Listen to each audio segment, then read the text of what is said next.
사진으로 이야기를 준비해봤습니다. 바로 사진작가 신미식 선생님께서 렌즈에 담은 아프리카. 그 첫 사진이 바로 아까 잠시 말씀해 주셨던 짜잔! 이 사진인데요. 바오밤나무. 이 사진 많이 봤어요. 네. 맞아. 거의 마다가스카르 바오밤 나무 하면 이 사진이 가장 대표적으로 나와요. 사실 이게 바오밥 나무라는 것도 실제로 못 보신 분들도 아마 그 어린 왕자에 나왔기 때문에 이름만 알죠. 들어보셨을 것 같은 느낌이거든요. 저도 사실 이 바오밤 나무 존재를 모르고 마다가스카르 간 거고요. 그리고 생텍쥐페리의 어린 왕자 책을 우리가 많이 읽잖아요. 거기에 바오밤 나무가 나오는데 저는 이거 그냥 동화 속에 상상 속의 나무라고만 생각했지 이렇게 실존하고 있다는 거는 전혀 몰랐어요. 그래서 처음 봤을 때 그 충격이 너무 컸어요, 사실은요.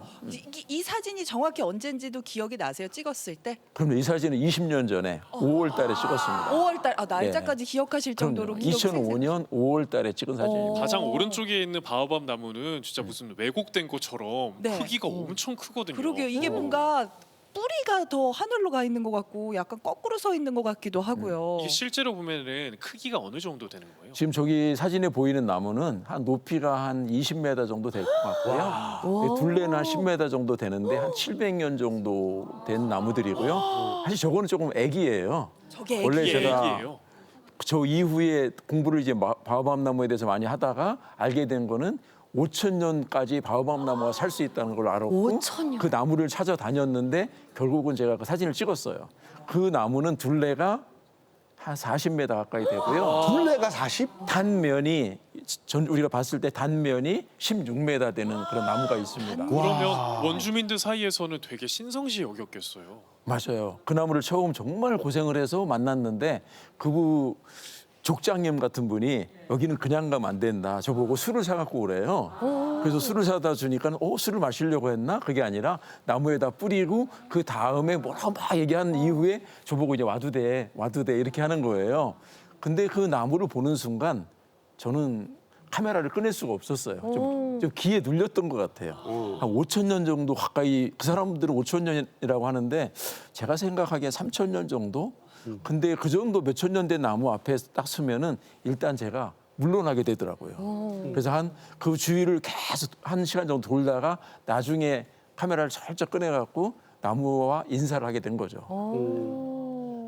그럼 이 사진은 거의 처음 만났을 때 찍은 사진이잖아요. 그렇죠. 예. 근데 신 작가님 개인적으로는 처음 봤을 때 그 느낌은 어떤 느낌이셨어요? 저는 처음에 차가 이렇게 쭉 가다 보면 저 앞에 나무 저 바오밥 에비뉴라고 그래요. 바오밥 거리인데 난 모형을 세워놨는 줄 알았어요.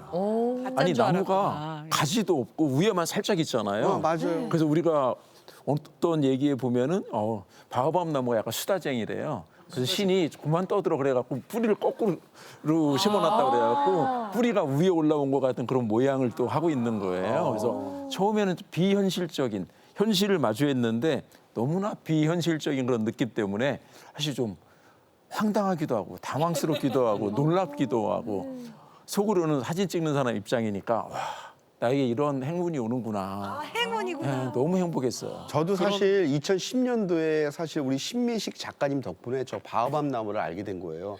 근데 그때 봤을 때 저도 진짜 똑같이 생각했어요. 이게 진짜 나무야? 그 제가 그랬어요. 이거 혹시 조각 아니냐고. 뭐 그 정도로 의심할 정도인데 지금은 우리 신미식 작가님이 촬영한 저 바오밤 나무가 우리 이제 인터넷상으로 워낙 사람들한테 알려져 갖고요. 이제 모르는 사람이 없을 정도로 그러니까요. 거의 뭐 전도사님이시죠? 그 경외감이 들고 그 벅차오르는 감정을 사진으로 오롯이 담아내서 네. 한국에 처음으로 소개를 해주신 거잖아요. 그러네요. 네, 그렇죠. 그러네요. 예. 우리 신미식 작가님께서 아프리카에서 마주한 것은 바오밤 나무가 끝이 아니었습니다. 바로 두 번째 사진의 주인공은요? 맞아. 이 멋진 분은 누구신가요? 노병이신 것 같은데. 할아버님은 6.25 때 참전했던 참전 용사분이세요. 한국전쟁 참전용사예요. 네네, 6.25 한국 전쟁. 전쟁에 참전했던 아이고. 분이고요. 지금은 연세가 한 90 가까이 되신 분입니다.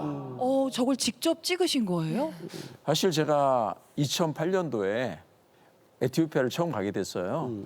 EBS 테마기행팀에서 연락이 와서 에티오피아를 처음 가게 됐는데 거기 카페에 이렇게 앉아 있는데 어떤 자꾸 현지 분들이 저를 힐끔힐끔 쳐다보는 거예요. 젊은 청년이. 그러더니 나중에 저한테 와갖고 물어보는 거예요. 혹시 한국 사람이냐고. 네, 맞다고 했더니 갑자기 너무 반가워하면서 와, 자기 아버지가 참전용사였다는 거예요. 그러면서 자기 뭐 할아버지, 그 친척들 다 한국에 대한 애정을 너무 많이 갖고 계시다는 거예요. 그래서 근데 그게 한 번이 아니라 다른 곳에 갔을 때도 또 다른 분이 저한테 와갖고 우리 할아버지가 옛날에 참전용사였다는 얘기는 꼭 꼬마애가 와갖고 이 얘기를 하는 거예요. 그래서 사실 너무 부끄러운 얘기인데 그때까지만 해도 저는 에티오피아가 6.25의 전쟁 때 참전했는지 몰랐어요. 근데 저뿐만이 아니라 많은 분들이 모르고 계세요. 막 참전한 국가가 22개 나라인 걸로 아는데 그 중에 한 국가가 에티오피아. 아프리카에서는 지상군이 최초의 에티오피아 군이죠. 에티오피아 군만이 한국에 들어온 거예요. 그제서야 알게 되셨군요. 네. 아니 그렇다면 그 참전용사 한 몇 분 정도 혹시 촬영하신 거예요?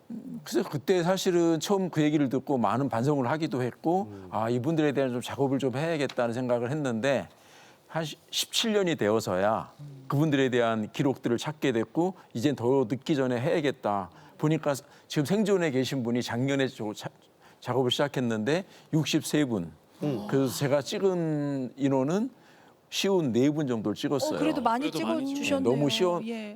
건강이 안 좋으신 분들이 계시거나 외국에 나가신 분이 계시거나 아니면 너무 멀리 있는 분이 있어서 찍을 수가 없는 상황 빼놓고는 집을 다 찾아가서 작업을 하게 된 거죠. 그럼 이 사진의 주인공이신 선생님도 직접 댁에 가서 찍어주신 네, 그렇죠. 거예요? 이분들은 한국에 대한 기억을 어떻게 하고 계실까요? 저는 깜짝 놀란 게 지금 연세가 많으시잖아요. 100세 되신 분도 계세요. 근데 누워 계신 거예요. 근데 집에 딱 들어갔는데 한국에서 왔다는 거 이유 하나만으로 갑자기 일어났어요.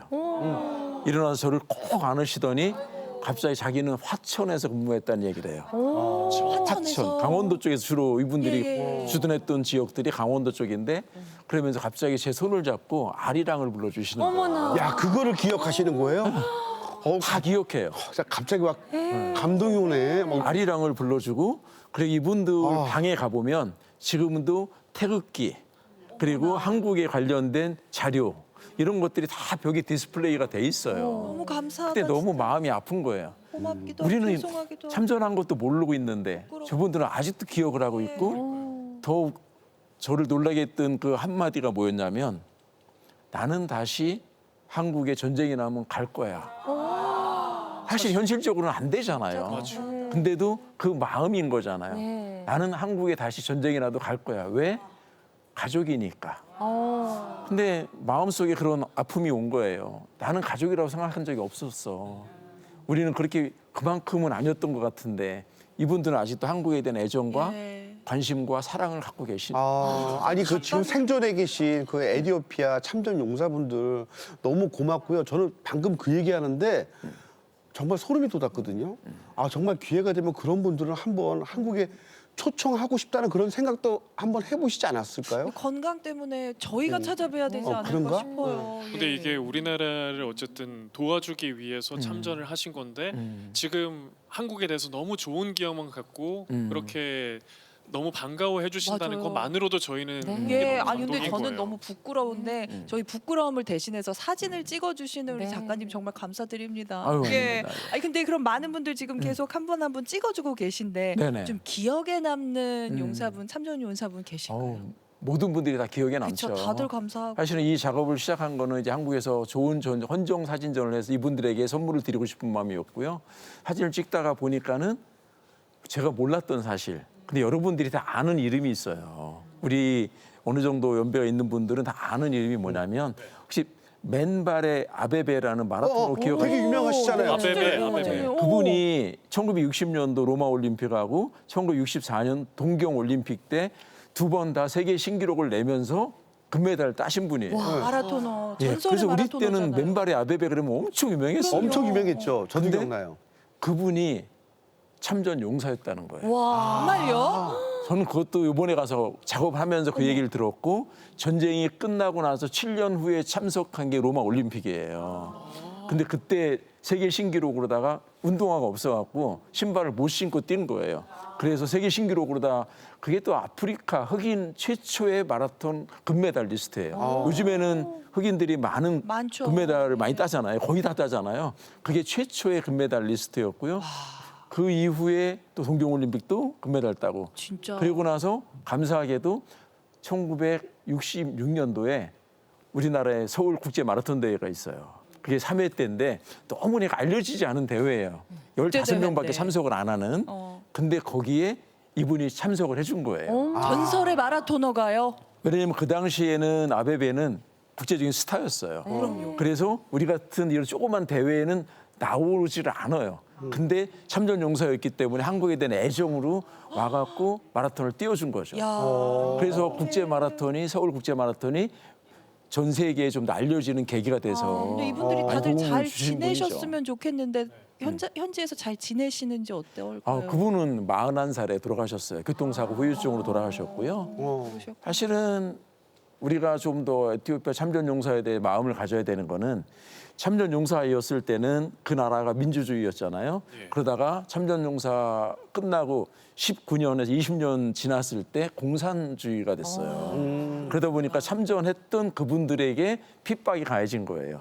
연금 다 뺏기고 집 다 뺏기고 지금 그런 상황이 됐죠. 안타까운 상황입니다. 진짜. 우리가 더 기억하고 더 잘 챙기고 맞아요. 마음으로 좀 함께 나눠야 될까 생각이 듭니다. 예.